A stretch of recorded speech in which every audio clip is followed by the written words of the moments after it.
E daí, Damares, tudo bom? Boa noite, amiga.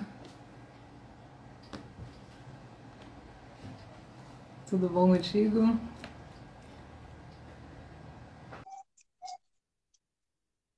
Entra aí, Marilice. Seja bem-vinda. Beleza, tudo bom, querida? Oi, que bom te ver. Tudo bom? Tu Tudo tá bom para travando um conversar? pouquinho, teu sinal tá bom aí? Tá, mas eu posso ir para outro lugar. Peraí, deixa eu Vamos ver ver. se o pessoal que tá na audiência aí tá te escutando bem. Fala um pouquinho. Oi, hello.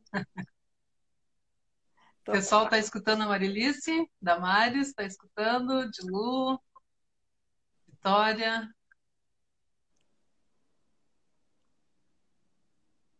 Ó, estão dando sinal de positivo. Então vamos lá. Muito Ah, boa noite, Zoila. Marilice. Tudo bom? Oi, Ti, é um prazer te ver e é um prazer estar aqui no teu canal também, né? E um É prazer verdade. ver. Ó, as pessoas estão escutando. É um prazer Isso. estar conversando também com gente muito querida que eu já vi que está entrando aí. Sim, sim. Muito bom. Mas eu convidei hoje a Marilice, a Marilice Coste, depois eu vou deixar o contato dela aí na, no comentário. A Marilice já foi minha colega de profissão, né? Já foi arquiteta durante muito tempo, Mais de, ativamente, depois. Hã? mais de 30.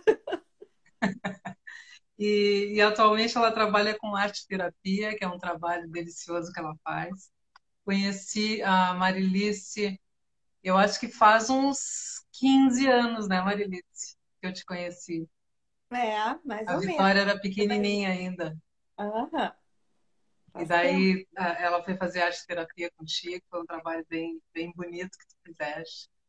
E de lá para cá a gente vai se falando, vai se acompanhando assim, né, ao longo do tempo. E eu sei que tu tens uma história assim bem importante de uma sequência de superações na tua vida.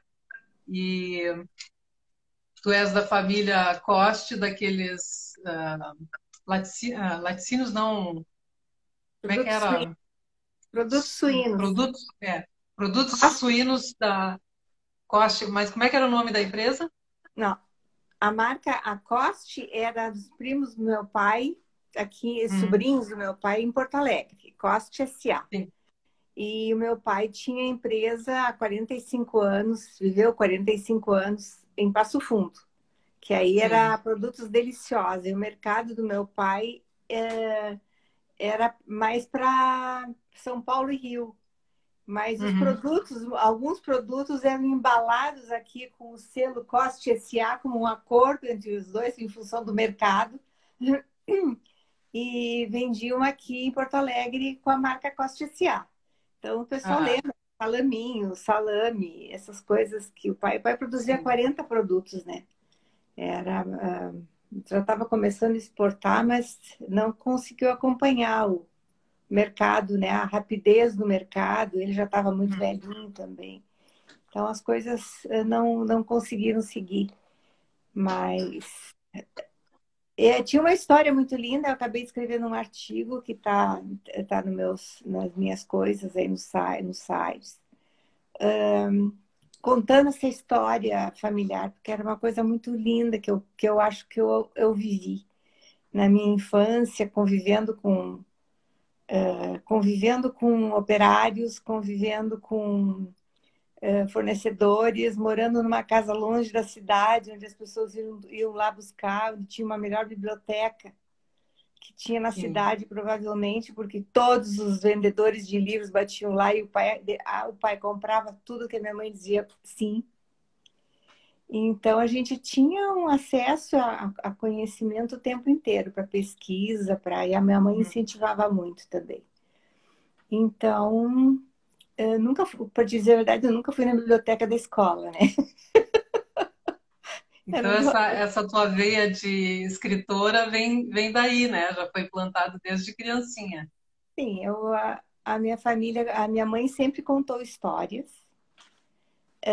A minha mãe foi presidente da APAI e fazia os seus discursos, e quem datilografava os seus discursos era eu, que ela dizia uma frase, parava e dizia assim, não, apaga tudo.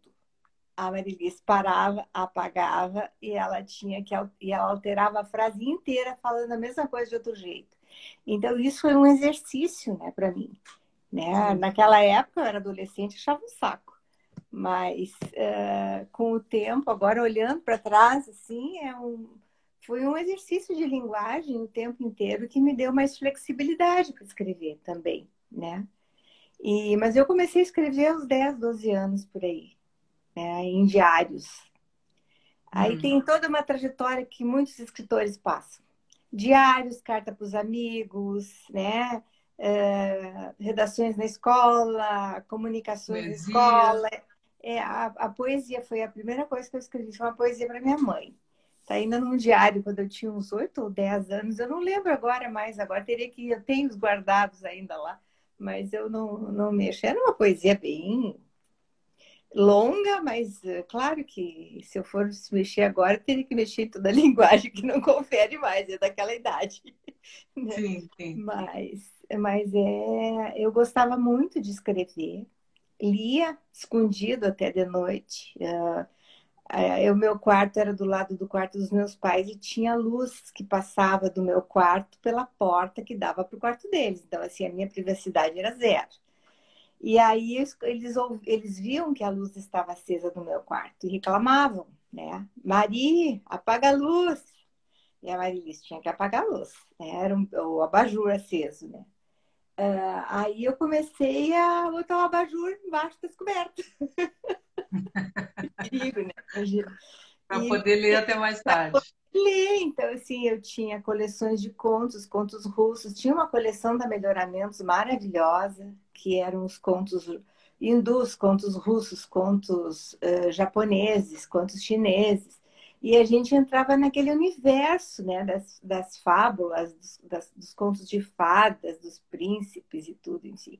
Mas era muito interessante, eu gostava muito. E eles liam para mim também, né, quando eu ganhava, às vezes, meus pais iam lá, sentavam no meu lado e contavam histórias. E a mãe, para me fazer dormir de tarde, porque eu era muito hiperativa, né? E estava sempre querendo fazer alguma coisa, inventar alguma coisa. E ela se via atucanada, porque ela queria fazer outras coisas e não dava conta, né? E ela me levava para a cama, ela queria descansar um pouquinho, e e ela me contava histórias, eu pegava no sono na metade da história, porque era a história do ratinho que ia para um.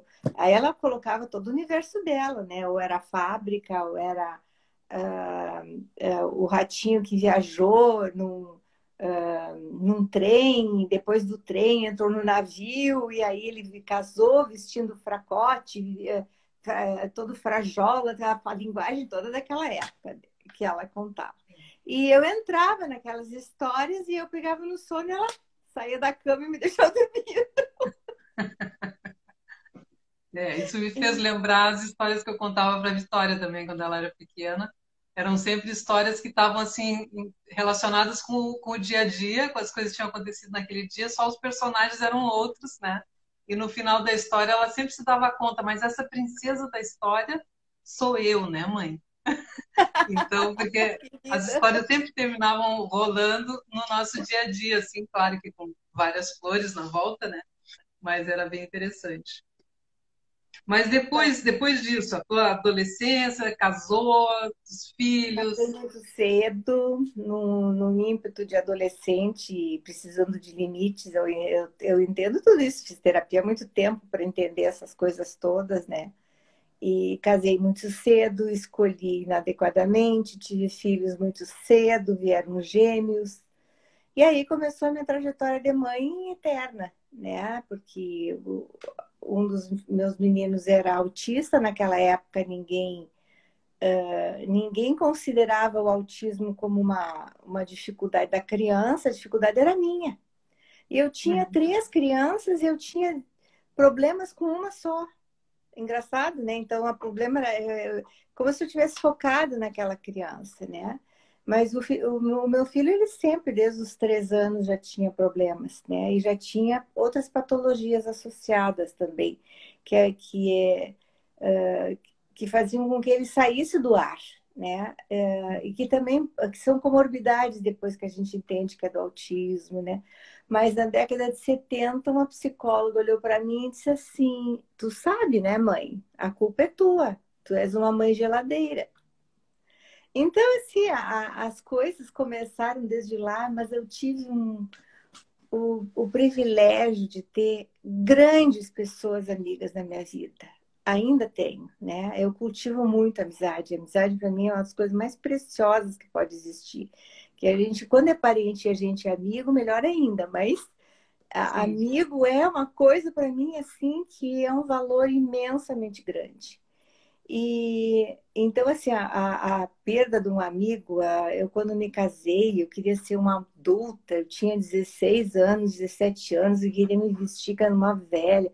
Eu escolhia minhas roupas tudo marrom, marrom, marinho, preto, era tudo assim. Quando eu me separei, eu entrei numa boutique, comprei uma saia rodada amarela, de amarelo canário, e uma bata branca bordada na frente e fui dançar, né? Porque eu não era da minha idade, né?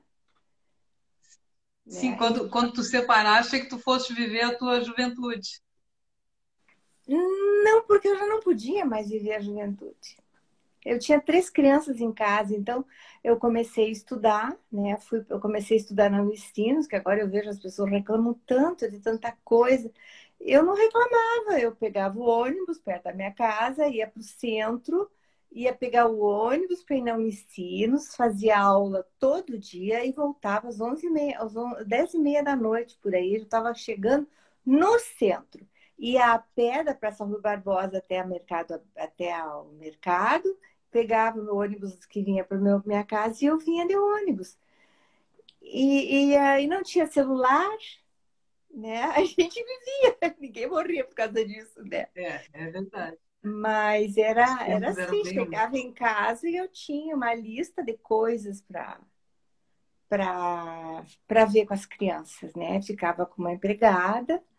Naquela época a gente podia ter empregada, né? E ela era muito amorosa e cuidava muito das minhas crianças. Mas tinha sempre problemas para resolver com as crianças, né? Então eu levava para terapeuta, eu levava para psiquiatra, e eu tive a sorte, o privilégio de ter nascido numa família que pôde me ajudar. Porque não era um custo altíssimo eu me manter com tudo, eu não tinha nada do ex-marido, era só a minha família que bancava. Então era bastante pesado, né? Mas para eles, mas o meu pai me ajudou muito, a minha mãe ajudou muito no sentido assim de ver as roupas para as crianças. Vinham para cá me visitar, traziam brinquedos para as crianças, né? Mas a questão médica, a questão de cuidado dos filhos, a mãe sempre achava que eu não sabia cuidar. Eu era muito jovem, era muito inexperiente, então ela vivia me cobrando e me criticando como é que eu devia fazer, como é que eu não devia fazer. Quando eu comecei o tratamento com o Felipe, e aí a gente foi, era um Nilo Fischner, depois fiquei amiga da filha dele, então olha só, sou amicíssima da filha dele, que é uma paixão. Mas a gente descobriu depois que ficamos amigas, que ele era o pai que atendeu meus filhos. E aí eu levava ele lá na Protásio Alves, era lá em cima na Protásio, uma casa que eles tinham, onde tinha uma fonoaudióloga que ajudava o Felipe, que atendia o Felipe. Ele foi para lá, fez um diagnóstico, e depois do diagnóstico foi isso, eu, eu comecei a atender, né?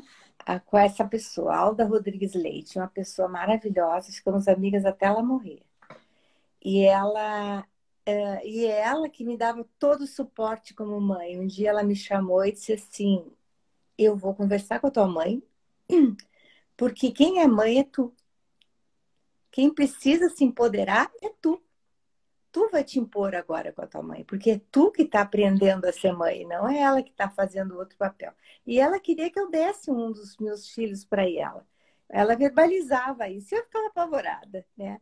E o meu pai dizia assim, mas nem pensar, tua mãe nem tem saúde para isso, que barbaridade. E não tem nem condições, esquece isso. Mas aquilo rolava, né, na minha cabeça, né?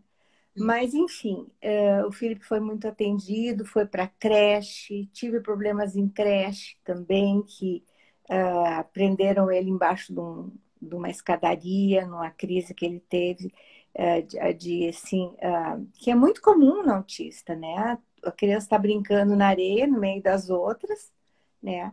E vem um outro, interfere, ou ele interfere no brinquedo de um outro, e eles não conseguem comunicar adequadamente aquela relação. E aí acaba um querendo agredir o outro, né? E geralmente o autista vai se defender, porque ele não sabe fazer outra coisa, ele não sabe comunicar outra coisa. Aí pegaram o Felipe e prenderam ele embaixo de uma escadaria. Naquela época não existia direito nenhum. Eu ir na delegacia denunciar uma escola que botou embaixo porque uma criança teve desvio de conduta. Nem existia isso, né? Aí eu levei a criança para casa e tirei daquela creche, né? Mas era assim, era tudo um cuidado, a gente tinha que estar permanentemente alerta, né?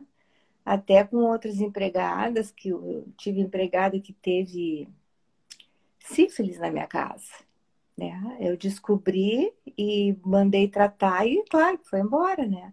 Mas essas coisas era muito difícil tudo, né? Mas eu não tinha essa de estar me queixando. Era assim, ó, eu quando saí de casa aos 16 anos, eu tinha consciência de que eu estava tomando uma decisão que era para o resto da minha vida. E era eu que decidi. Ninguém me mandou, ninguém me enxotou de casa, né? Eu decidi. Então, tinha certeza que a responsabilidade de tomar a decisão era minha. Até porque meus pais Claro. tiveram que ir em cartório e me dar maioridade, porque com 16 eu era menor. É uma coisa louca, né? É uma coisa muito doida. Mas aquela época era a época de transgressão social em toda a sociedade, né? As mulheres estavam se manifestando, era a década de 60, né? E o interior estava vindo um pouco mais atrasado, mas eu estava no interior e isso acontecia. Então, sim, muitas engravidaram depois de mim, eu não casei grávida, né? Mas eram umas coisas assim que estavam acontecendo, a liberdade, o direito ao anticoncepcional. Então, que tinha mães mais rígidas, famílias mais rígidas, isso aí nem se conversava, não tinha nem a chance de dizer alguma coisa nessa direção. Então, eu fui uma transgressora, né? Porque eu acho que eu queria romper aquele padrão, né? De controle, e tem uma coisa que as pessoas não sabem, né? Mas quem é filho de um empresário, e meu pai era um empresário importante naquela época,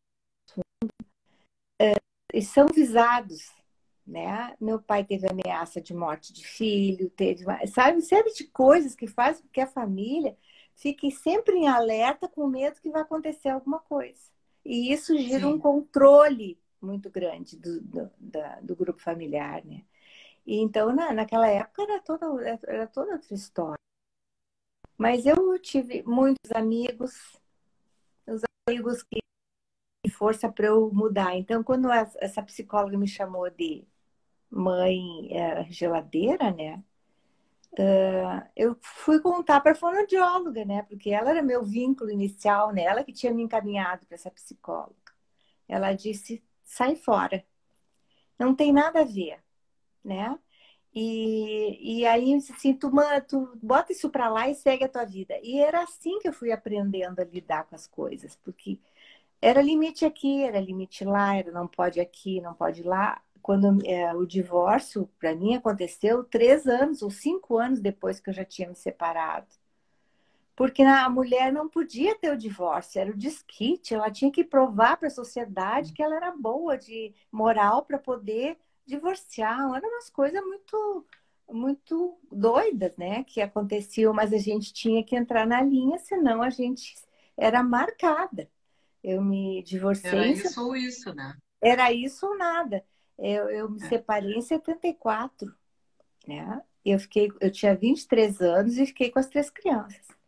Então, assim, fui estudar com 3 crianças, administrando minha vida do jeito que eu conseguia, mas eu não bati a perna para buscar dinheiro, porque o meu pai bancava tudo que eu precisava. Então, esse privilégio, é uma coisa que a gente não sabe explicar, mas tu ganhas isso, na verdade, né, na tua vida, né, um pai assim, né, porque nem todo pai ajuda, né, e a nossa família sempre foi uma família coletiva, muito presente, ajudando uns aos outros, né, então eu só tenho a agradecer. Eu não seria profissional, eu não teria estudado tanto. Meu pai, tudo que eu queria estudar, ele me estimulava, tudo. Pai, eu quero participar de um seminário de arquitetura, patrimônio histórico. Lá ia Marilice. Eu não perdi, eu sempre ávida para estar aprendendo. Eu ainda sou essa louquinha, assim. E me diz, a arte-terapia surgiu em que fase da tua vida, assim? Eu fiz o mestrado em arquitetura e terminei em 2002.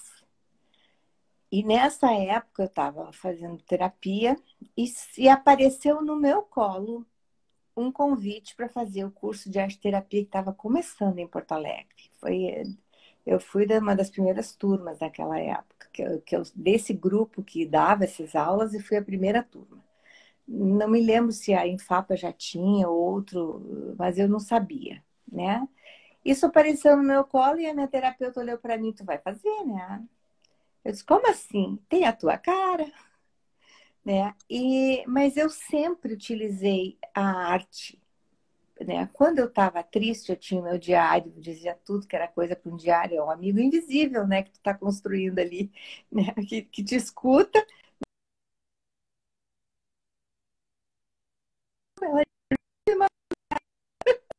Para ela era um horror aquilo.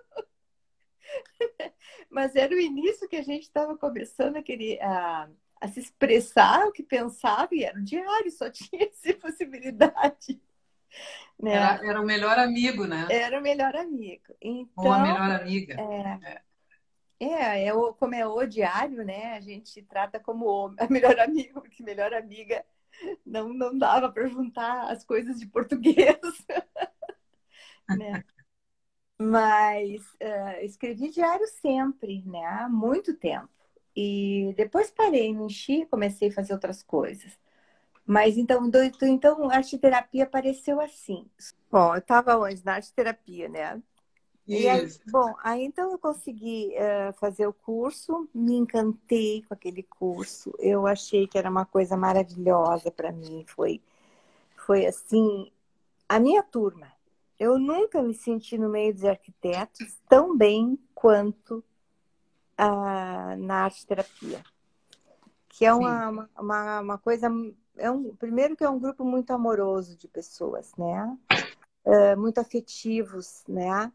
E através da arte a gente leva o afeto, né? A gente ajuda a pessoa a se construir. É uma coisa muito maravilhosa. Eu sou apaixonada pela arte terapia ela me ajudou muitas vezes. Então, assim, eu não estava bem comigo mesma, eu escrevi uma poesia. A poesia, ao entendê-la, eu me construía como pessoa, porque eu descobria como é Sim. que eu estava internamente, porque eu mergulhava na minha linguagem, na minha inconsciente, né?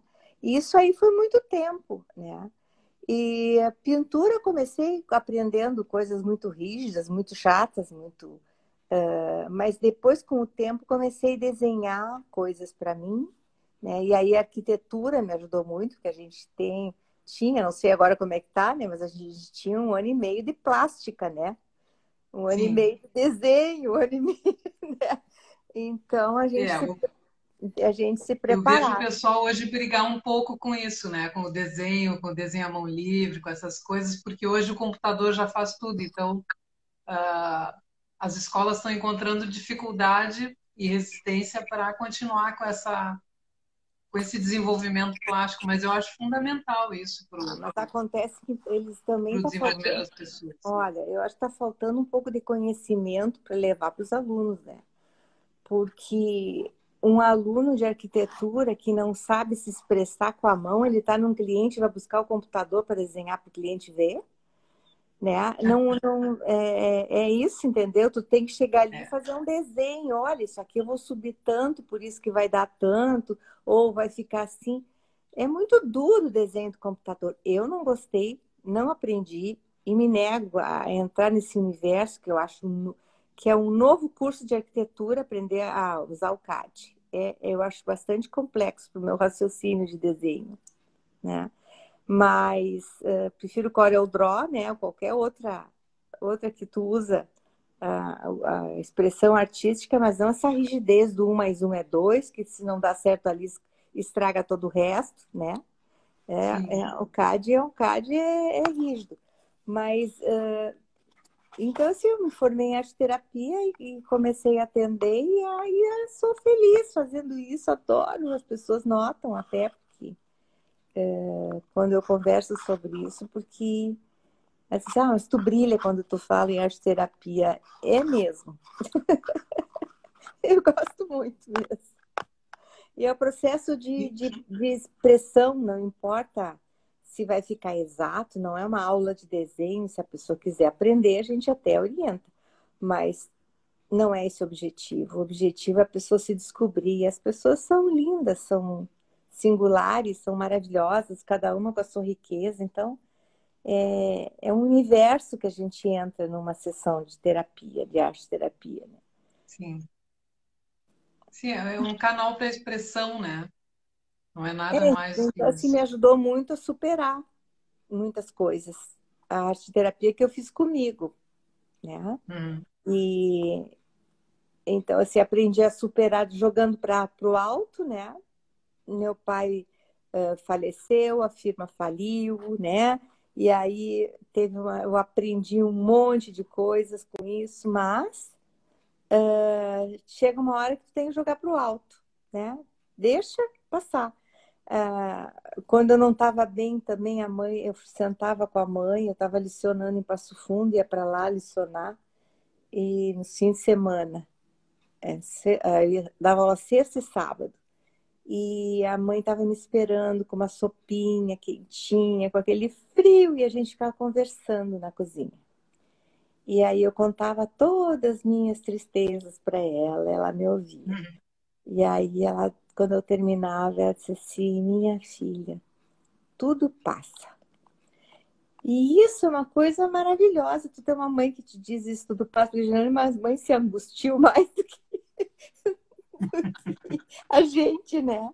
E ela já tinha idade, né? Então ela tinha essa escuta comigo, né? Ela preparava uma cama perfumada para mim, com talquinho no travesseiro.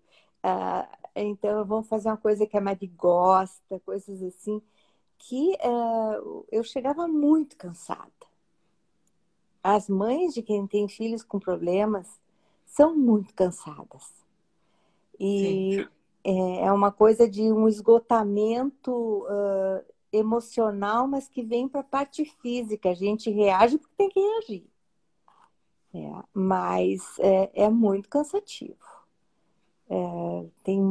São demandas. A cada dia, eu digo até assim, a cada dia o seu leão.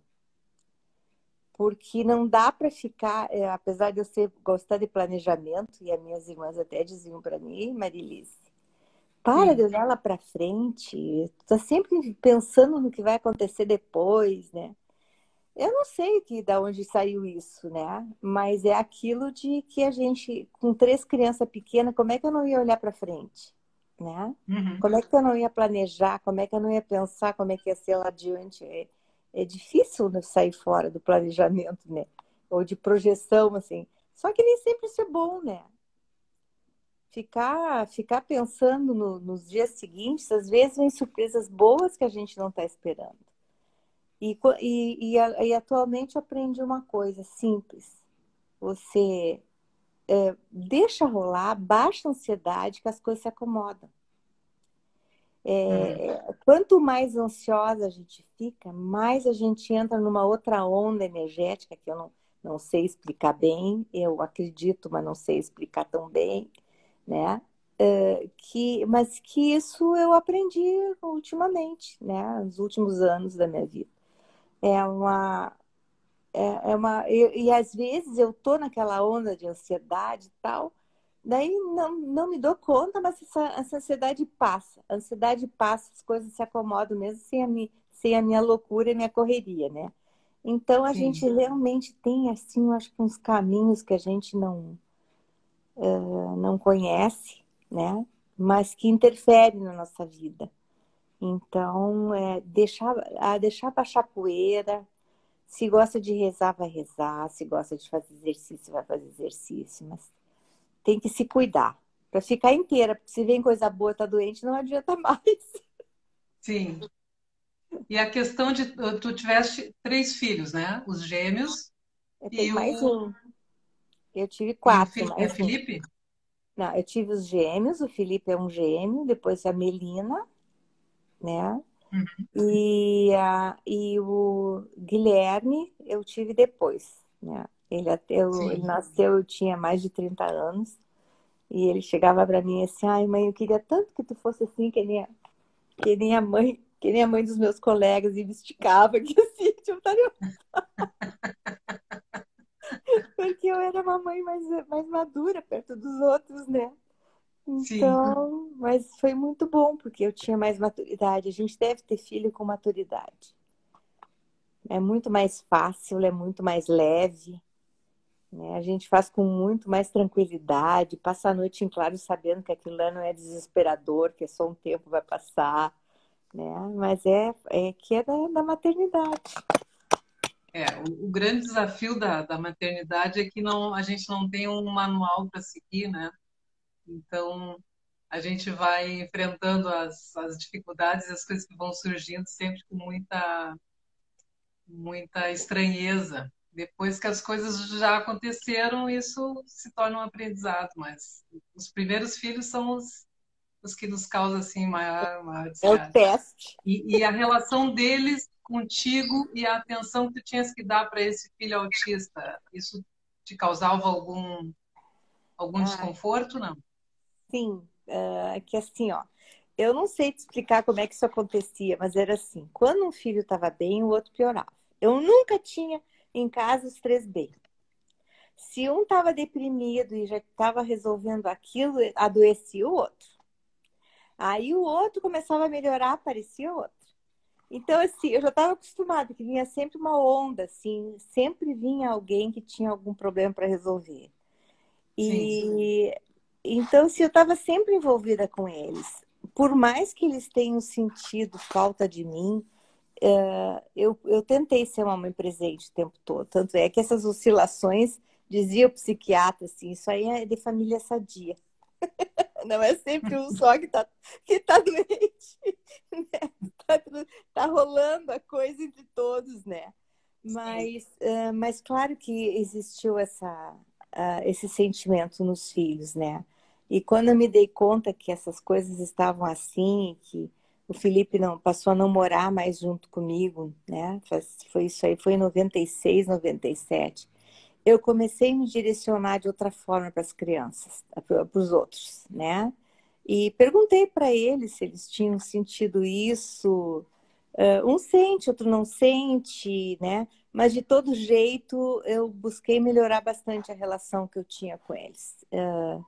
Eu sempre quis estar muito próxima deles, mas eu realmente, quando chega em casa e tem um filho autista com dificuldades, o filho autista toma conta da tua chegada.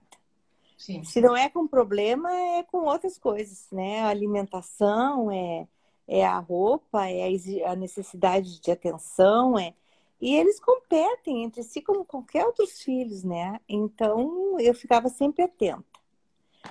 A arte para mim é uma coisa tão preciosa que assim eu sentava com eles todos os fins de semana na sala, botava meus materiais de desenho em cima da mesa, papel, caneta, cola, né, revistas, lápis, giz de cera, e eles criavam o que queriam, né? O Demétrio era uma preciosidade, eu achei que ia ser arquiteto, acabou não indo, né? E o Felipe sempre se expressou com o mesmo estilo que ele usa agora. Uma coisa bem mais infantil, muito colorido, sempre muito vibrante, né? Eu achava incrível, porque as cores dele sempre eram primárias, mesmo que tu botasse perto as outras cores, né? Então eles pintavam, eles criavam, a gente fazia brinquedos e então isso era pelo menos uma tarde no domingo ou no sábado, né?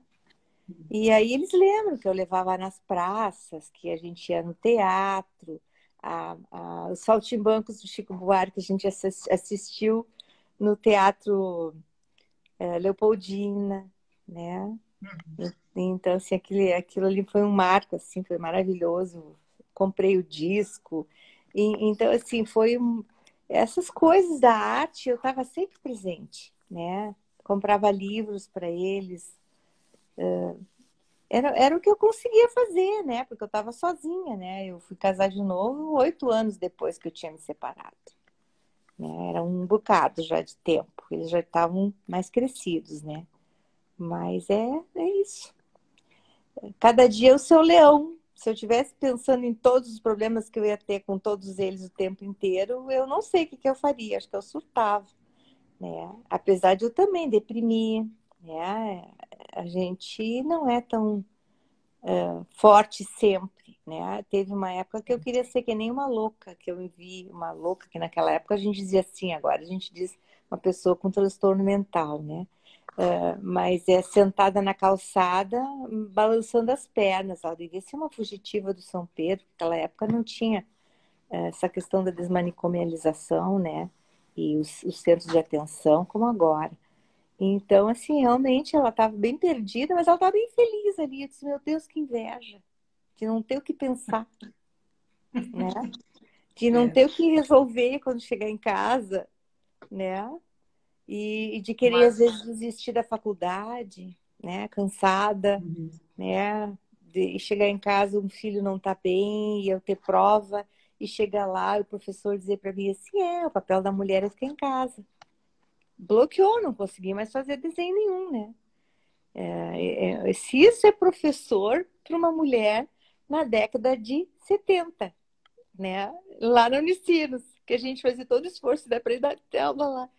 Então, assim, tinha professoras maravilhosas, as mulheres, né? Eu fui aluna da Liana Tim, eu fui aluna da Maria Isabel Medeiro, que está lá no Nordeste, eu fui aluna de professora de História da Arte, ela ia para a Europa e trazia tudo que era fotografia para a gente ver, porque não existia outra coisa. E a gente analisava nos desenhos, nos quadros que ela trazia. Então, assim, tinha coisas maravilhosas, né? Que eram professores lá, excelentes professores. A Tânia era uma excelente professora. Então, eu gostava muito dessa área das artes, né? Então, a Passo Fundo, eu estudei 2 anos no Belas Artes lá, fiz vestibular e estudei 2 anos. Depois, o Uhum. marido que saiu de lá e a Marilice foi atrás, né? E largou a faculdade, porque eu não tinha como transferir uma particular para a URGS. Sim. E aqui ao redor não tinha instituto, era só o Instituto de Artes e enfim, né? E aí acabei entrando na arquitetura. Como um Sim. desvio de percurso, eu acho. Desvio de percurso, é boa essa. Mas assim, ó, se a gente for fazer uma análise rápida da tua história e a superação que tu teve que tu tiveste que encarar, né, para tudo, a tua rede de apoio foi sempre muito importante. As terapias, né, que tu fizeste, os apoios profissionais, porque Uhum. isso vai fortalecendo a gente como pessoa para lidar com essas dificuldades, porque os problemas sempre vão existir, né? Pode Sim, a ser às gente vezes de um jeito ou de outro, mas eles vêm. E a rede de apoio, os amigos e os profissionais fazem toda a diferença. Quando eu me Então, separei, eu estava desvinculada das minhas colegas de escola, porque eu saí do Notre Dame e eu estava no primeiro ano do primeiro grau. Fiz o artigo 99, casada. aham, Continuei estudando, fiz, estava morando em Santa Maria, fiz lá as provas para terminar o primeiro grau, o segundo sim, grau, aliás, o científico, que era. Mas aí eu fiz uma parte do clássico, né? As pessoas nem sabem isso, né? Existia sim, duas era um outro possibilidades, plano, né? e que era o mais adequado, sinceramente.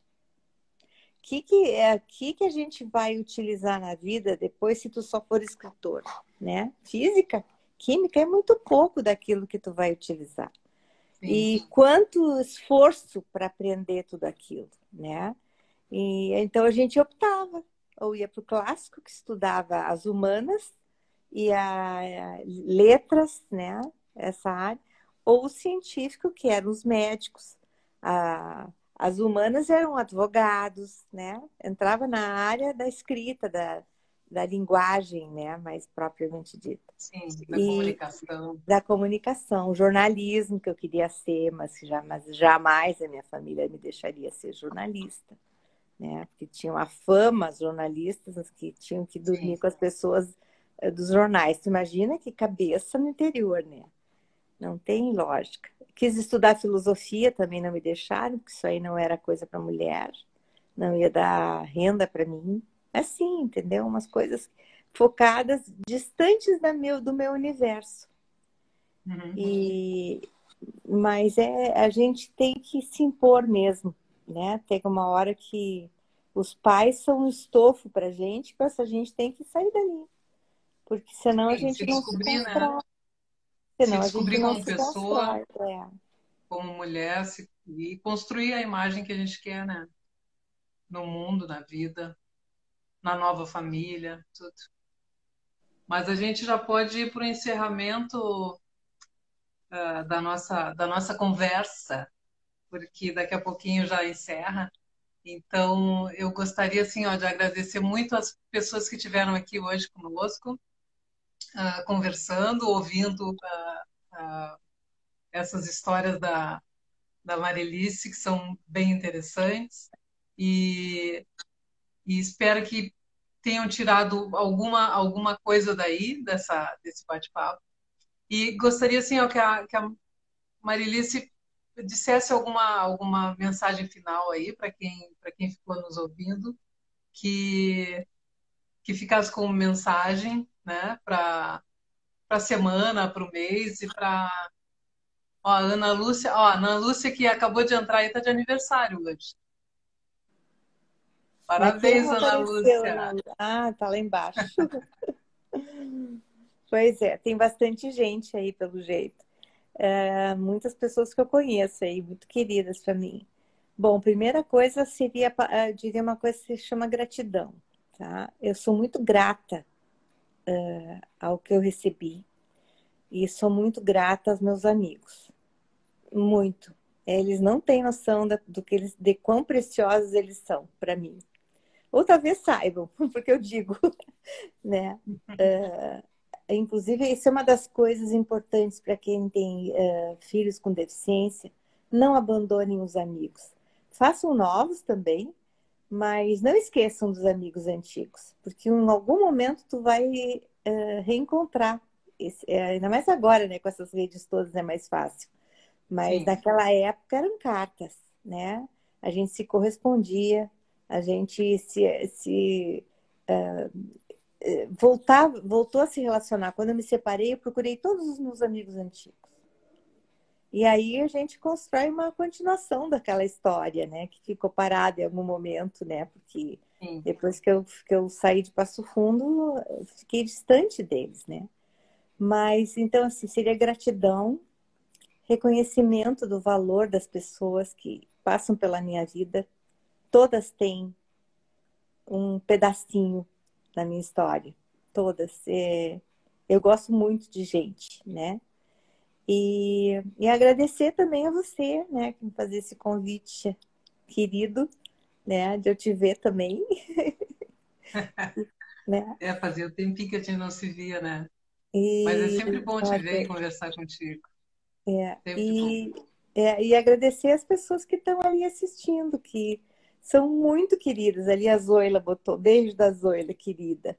Mas eu já vi outras amigas minhas aqui que entraram também, né? Não vou citar, porque senão vai ficar. Olha a Zoila. A Zoila lá tá lá no Ceará, eu acho, é longe, né? Mas é assim, eu tô sempre presente na vida dos meus amigos, é só eles me dizerem oi, vem cá, preciso de ti. Não tem, isso não me incomoda, isso me Uhum. deixa feliz, né? De poder, inclusive, É uma retribuição, né? de estar trocando com as Uhum. pessoas, né? E então eu queria deixar também essa outra frasezinha assim, tudo passa, né? Tem um momento que a gente que as coisas passam, se acomodam de outro jeito ou a gente acha outra solução. Mas não deixe de procurar a solução. Sim. Não dá para ficar parado esperando que ela venha Não, sozinha não e deixar de resolve. procurar solução e não esquecer os amigos, Isso. né? E não se estressar com as coisas. As coisas estão muito estressantes atualmente. Se a gente vai se posicionar de um jeito, tu é uma coisa, se tu se posiciona de outro jeito, é outra coisa. Eu resolvi que aquilo que eu penso, eu digo e lixo o resto, porque quem me conhece sabe que como eu sou, né? Então, não estou preocupada mais o que estão pensando muito, se vão deixar de pensar, porque amigo é amigo permanentemente, independente daquilo que tu está pensando. É uma coisa interna, afetiva, amorosa, de colo, né? E eu morro de saudade de abraçar as pessoas, né? Porque a arte É. terapia, a primeira coisa é o abraço. E a gente não pode abraçar o paciente, né? Tem que fazer um abraço à distância. É muito Uhum. esquisito isso tudo, né? Mas então eu deixo o meu abraço, o meu beijo para toda essa gente querida que está aí, Te tá? agradeço muito, agradeço a tua entrega. Foi uma live bem gostosa, assim, de ouvir essas tuas histórias todas e aprender um pouquinho com isso. Obrigada. Tranquilo. E a gente vai se De falando. nada. Outras coisas virão por aí. Tá bom, obrigada, Obrigada, viu? querida. Beijo. Beijo para Vitória. Ok, obrigada.